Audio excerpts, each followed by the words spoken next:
अच्छा, ये एक न्यूज़ चैनल है जी टीवी। इसमें मुख्तलिफ मसालिक के लोग बैठे होते हैं, अहले हदीस, शिया, हनफी। तो उनमें यानी ये बैठे होते हैं तो उनसे ऑडियंस सवाल करती है। तो वहाँ पर एक बंदे ने सवाल किया, मैं अभी आपको वीडियो भी दिखाता हूँ। उसने सवाल किया कि नमाज में हाथ कहाँ बांधने चाहिए। कोई कहता है नाफ पे बांधने चाहिए, कोई कहता है नाफ से नीचे बांधने चाहिए, कोई कहता है नाफ के ऊपर बांधने चाहिए, और कोई कहता है सीने पर बांधने चाहिए। तो इसमें सही रिवायत क्या है, हाथ कहाँ बांधने चाहिए, मैं कंफ्यूज हूँ, ये सवाल पूछा।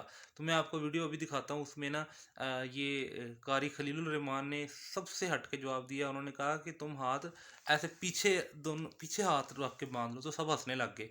और हंसे क्यों सब, और कारी खलीलुर रहमान ने ये क्यों कहा कि दोनों हाथ अपने पीछे बांध लो, क्या ये कोई नया तरीका ईजाद करने के लिए कहा? नहीं, आए हम सबसे पहले ये मिलके वीडियो देखते हैं, फिर हम इसके बारे में बात करेंगे। तो मेरे प्यारे अजीज दोस्तों, बहनों और भाइयों, ये देखें। वालेकुम सलाम जी। जी, कौन सा, कहाँ से बात कर रहे हैं? जी, मैं मोहम्मद राहत फैसलाबाद से बात कर रहा हूँ। जी सर, फरमाइए। सर, मैंने ये पूछना था कि हमारे कुछ उलमा कराम कहते हैं कि नाव के ऊपर हाथ रखकर नमाज अदा करनी चाहिए। ठीक है। कुछ कहते हैं कि नाव के नीचे हाथ रखकर नमाज पढ़नी चाहिए। जी। कुछ कहते हैं कि हाथ छोड़कर नमाज पढ़नी चाहिए। मैंने ये पूछना था कि सही नमाज किस तरह से है? ठीक है, ठीक है। सही नमाज ये है कि हाथ गर्दन में डाल सैयद अताउल्लाह शाह बुखारी रहमतुल्लाह अलैह एक जगह बैठे थे, तो एक बंदा आया, नमाज पढ़ी, उसने सीने पर हाथ बांधी। ये देखते रहे, समझ गए कि ये अहले हदीस है। फिर दूसरा आया, उसने नाफ पे बांध के पढ़ी, समझ गया कि ये हनफी है। फिर एक और आया, उसने अल्लाह अकबर किया, हाथ लड़का के छोड़ के पढ़ी, समझ गया कि शिया है। फिर एक आदमी आया और उसने अल्लाह अकबर कहा और हाथ में ऐसे पंजा डाल के गर्दन के पीछे ऐसे डाल दी। ये सोचते रहे कि मेरी इतनी उम्र गुजर गई, इतना मेरा मुताला है, मैंने आज तक इस मसलक के बारे में कहीं नहीं पढ़ा। उसके सलाम का इंतजार किया, जब सलाम फेरा तो उसके पास गया, उसको बोला भाई ये मैंने आज तक ऐसी नमाज नहीं देखी, पहली दफा आपको देखा, ये कौन सा मसलक है? तो शाह साहब कहते हैं कि वो मुझे पहचानता था, कहने लगा शाह साहब ये मेरा अपना ही मसलक है। पहले मैंने यहाँ हाथ बांधने शुरू किए, एक मस्जिद में गया, उन्होंने कहा तू तो गैर मुकल्लिद है, बेपीरा, बेईमामिया, बेमुर्शिद है, हाथ यहाँ बांधे कर।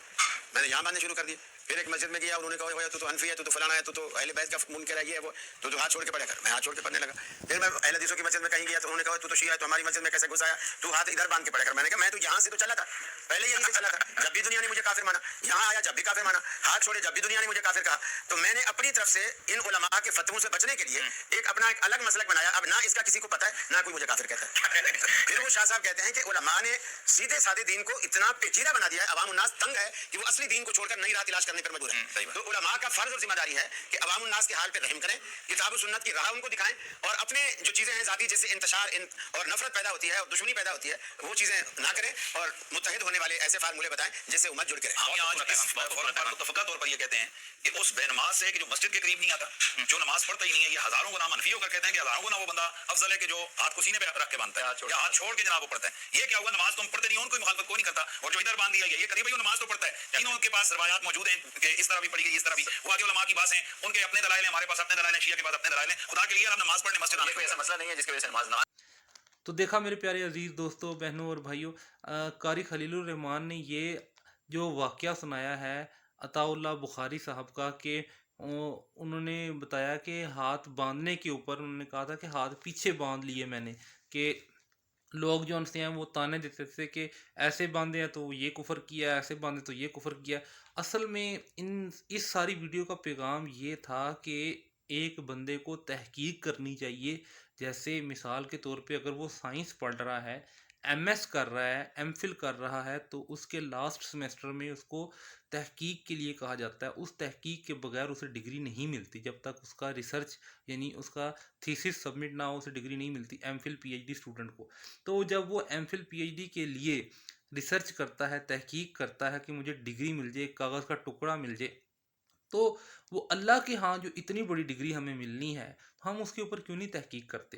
तहकीक करें, आपको पता लगेगा कि हमारे प्यारे नबी सल्लल्लाहु अलैहि वसल्लम ने, हदीस का नंबर है 740, यानी बुखारी में हदीस आई है हमारे प्यारे नबी सल्लल्लाहु अलैहि वसल्लम की, कि हुक्म दिया जाता था कि दाएं हाथ को बाईं हाथ की ज़िरा पर रखें। ठीक है, एक तो ये रिवायत आती है। एक सुनन अबू दाऊद की हदीस में आता है, वो हदीस का नंबर है 759, कि हमारे प्यारे नबी सल्लल्लाहु अलैहि वसल्लम ने फरमाया कि दायां हाथ बाएं हाथ पर रख कर सीने पर बांधो। ठीक है? तो इससे साबित होता है कि सीने पर हाथ बाँधना जो है ना ये सुन्नत है। तो कारी खलीलुर रहमान की यहाँ गलती थी, इन्हें सुन्नत बतानी चाहिए थी बजाय मज़ाक उड़ाने के। सुन्नत बताते और रेफ़रेंस दे देते कि हदीस का ये नंबर है, तो लोगों को खुद जो है ना तहकीक करने का मौका मिल जाता और बहुत फ़ायदा होता। मेरे इस पैगाम को ज़्यादा से ज़्यादा शेयर करें। जज़ाकुमुल्लाहु खैरा।